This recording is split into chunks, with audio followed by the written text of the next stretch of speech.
Selena Gomez says she's done protecting people who don't protect her. Kim Kardashian claps back at claims she booed Tristan Thompson. And Kylie Jenner's assistant Victoria reveals why she really quit. All that and more on today's Daily Hollywood Rundown.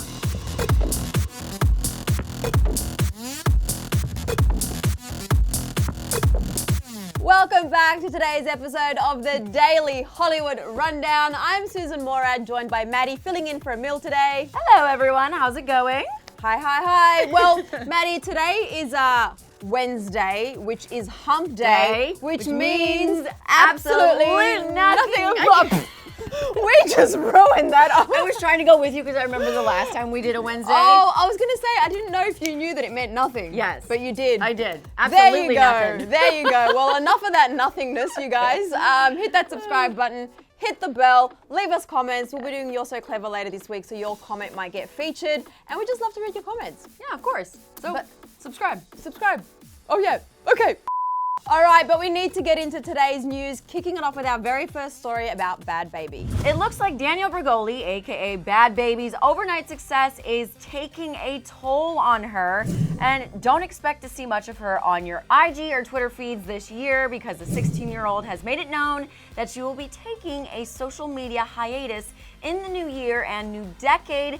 We all know Bad Baby from her infamous and obviously viral Dr. Phil appearance. Catch me outside, how about that? Since then, she's blown up on the music scene, and she's also had her fair share of controversy. Anybody remember the Whoa Vicky $1 million fight that never happened? All right, so on Tuesday, January 14th, in a now deleted tweet, Bad Baby said, quote, "Due to my mental health, I will be taking a small break from this app. I hate to say it, but y'all won. Congrats, mission complete. Y'all made the little 16-year-old completely lose it. Social media has not only made me who I am, but also is every reason I can't sleep at night. There's no winning as a celebrity on this app. This is really draining. When I do come back, I will be touring with the comments off." Now, this isn't the first time she's addressed how toxic social media is and threatened to leave the platforms and fame altogether in 2019. Back in December, Danielle took to Instagram to tell her fans that she was sick and tired of all the criticism and that she is not cut out for fame. She posted, quote, "I'ma keep it real. I'm not fit for this fame. I'm too real. Nobody can handle the truth. And if I'm being attacked for something, I'ma tell the damn truth about it, and y'all can't handle that. I'm back in Florida with my family, living my best life. I could give two about this fame. I'ma stay in Florida and live my real life. This Hollywood fame." Bad Baby actually responded to us directly regarding this video we did about her quitting fame, and she just said doubtful.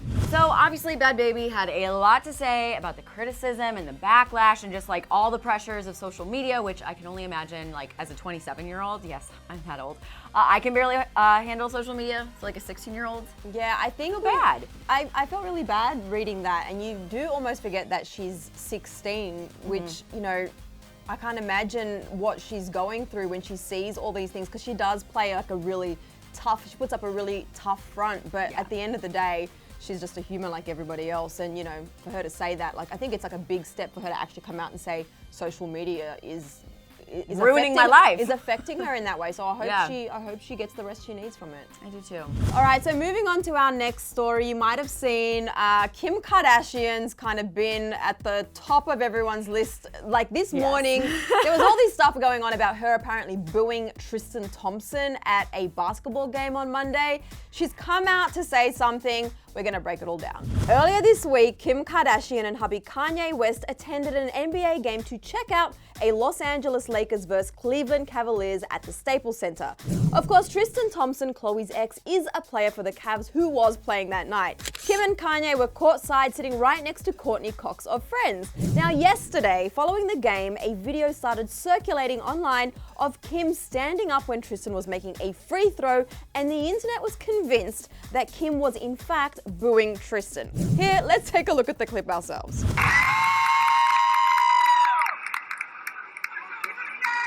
Okay, to be honest, it was a little bit hard for me to actually see what was going on in that clip, but people were convinced that Kim was actually booing him and took to Twitter with various tweets like, Kim Kardashian really stood up courtside so she could boo Tristan Thompson at the free throw line. As well as Kim booed Tristan Thompson when he went to the line last night, and honestly, 2020 is off to a great start.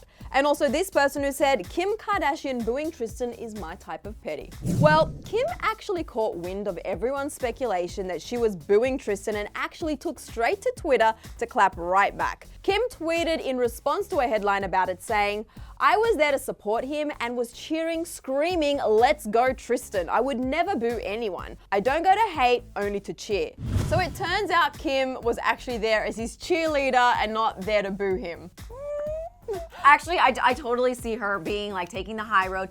They have hung out with Tristan on Christmas Eve at the iconic, Kardashian Jenner West Christmas party. That we're still, invite is still lost in the mail. Right?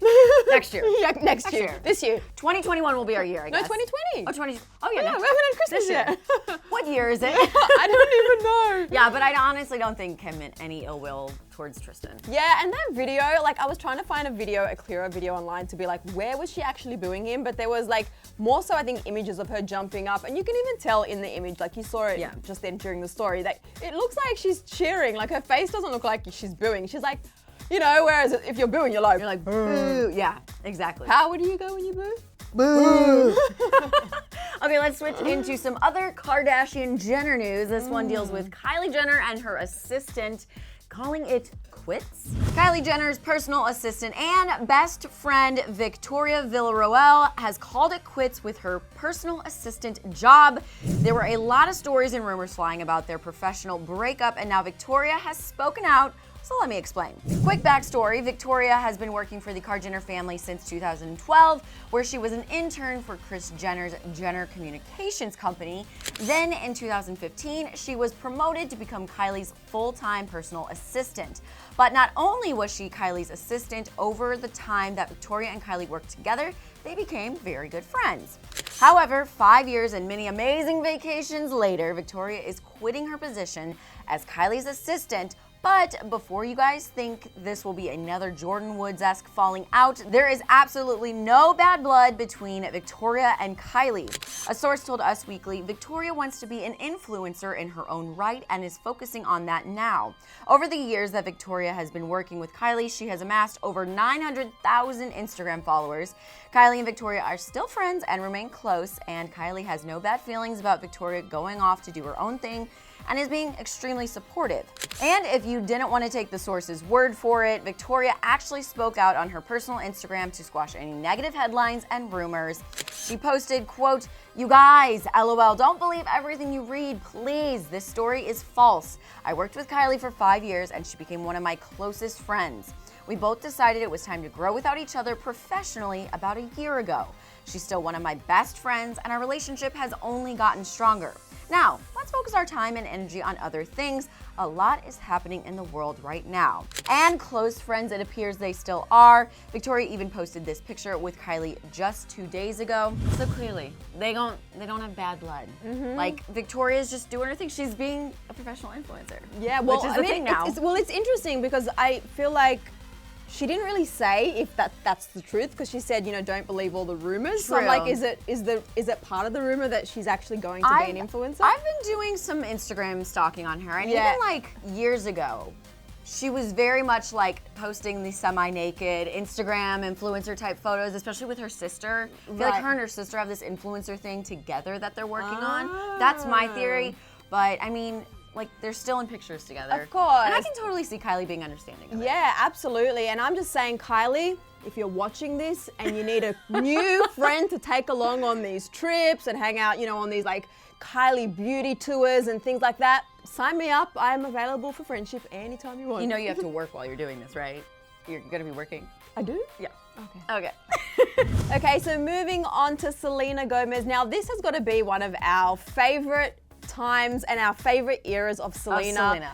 She's grown so much in the last 4 years and she's putting it out all in her music. She's more vulnerable than ever.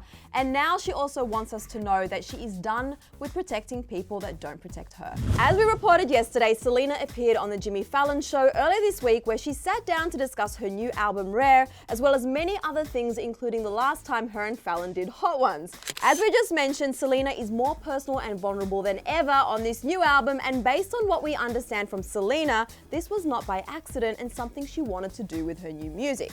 There was one thing that was really interesting that came up in this interview. In talking about Lose You to Love Me, Jimmy said, "Man, oh man, that was a great jam, and I think why everyone liked it so much because it was so personal." Selena then responded saying yeah, and then revealed this insight into her taking that step to tell her truth through that song. I think there came a point in my life where there was so many things being said on my behalf, and I found myself protecting people that didn't really protect me because I didn't want, to start anything.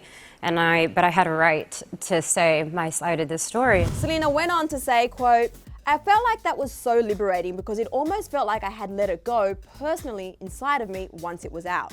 And based on the comments on Fallon's video and the lyrics of Lose You to Love Me, there are no guesses about who Selena was referring to. The Fallon interview, though, wasn't the only place Selena talked about being done with people who don't protect her. In a new interview with Billboard, Selena said, quote, "I used to be terrified of saying anything. I would find myself protecting people that never protected me or cared for me. And I wouldn't want to say the wrong thing, and I wouldn't want people to think I had any other motive other than just being a kind person. Though that is who I am, and I am proud of that." Selena also added, "I was just done, just done being silent, and I felt like I deserved to have a moment for myself after going through so much and throwing that all into this album. It wasn't even a thought in my mind that I was doing the wrong thing." Selena also said she thinks she got to a place where she just said, "This is what I'm gonna do, and I'm not gonna be afraid of it." I am so happy for Selena. Be afraid no more, Selena. Yeah, This is your year. It's her year, and I'm so happy that she's at a place where she's not doubting herself, Yeah. She's opening up and she is speaking her truth, and she's not worried about, like she said, protecting other people and worrying about other people. She's focusing on herself. Exactly. All right, Maddie.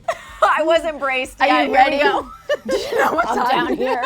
Why are we down here? I don't know. I don't know. I'll come back up here. It is time for the final rundown. Oh, I need the clock. 1.5 minutes on the clock. All right. Netflix has announced You Season 3 is officially coming back. Joe Goldberg isn't done stalking women across the United States just yet. Netflix announced on Tuesday You has been renewed for a 3rd season, and we cannot wait to see what kind of creepy stuff Joe, or Will, if you saw Season 2, gets into. The 2nd season ended with a cliffhanger that had all of us thinking, this means there has to be a 3rd season. And now there is. Now moving on to our next story. Vanessa Hudgens hit the red carpet of Bad Boys for Life premiere last night amid the breakup rumors. As we reported yesterday, multiple outlets were reporting that a source confirmed that Vanessa Hudgens and Austin Butler had called it quits after nearly 9 years of dating. Well, last night Vanessa slayed the red carpet of the Bad Boys for Life premiere in this gorgeous white gown, all smiles and looking like she was in great spirits. Vanessa stars in the film opposite Will Smith and Martin Lawrence. And moving into our next story, Taylor Swift's Miss Americana documentary has now gotten a release date. That's right, the highly anticipated Netflix documentary will hit the streaming service on January 31st, according to an update of the listing. It will first premiere at the Sundance Film Festival on January 23rd. The description of the almost 90-minute feature reads, quote, "In this revealing documentary, Taylor Swift embraces her role as a songwriter and performer and as a woman harnessing the full power of her voice." And that's the end of the final rundown. All right, well, that is it for today's episode of the Daily Hollywood Rundown. But we'll be back here tomorrow, so you don't need to miss us too much. But before you go anywhere, Maddie, do you have any questions? I do have a question. I obviously don't think there's bad blood between Kylie and Victoria, but do you guys, is there something underlying that they're not saying? I don't know. Let me know. Interesting. I also want to know what your thoughts are on Selena Gomez just getting to a place where she is opening up about everything and really not holding back and just doing what's right for her. I know we're very excited about that, but let us know what you think in the comment section below. And we'll see you tomorrow. Bye. But hold on, before you go anywhere, you want to catch up on yesterday's episode of DHR if you missed it, right? Well, we've done all the work. All you need to do is click right here. Yeah, and then after that, click right around here for that subscribe button. Just hit it right now. Subscribe.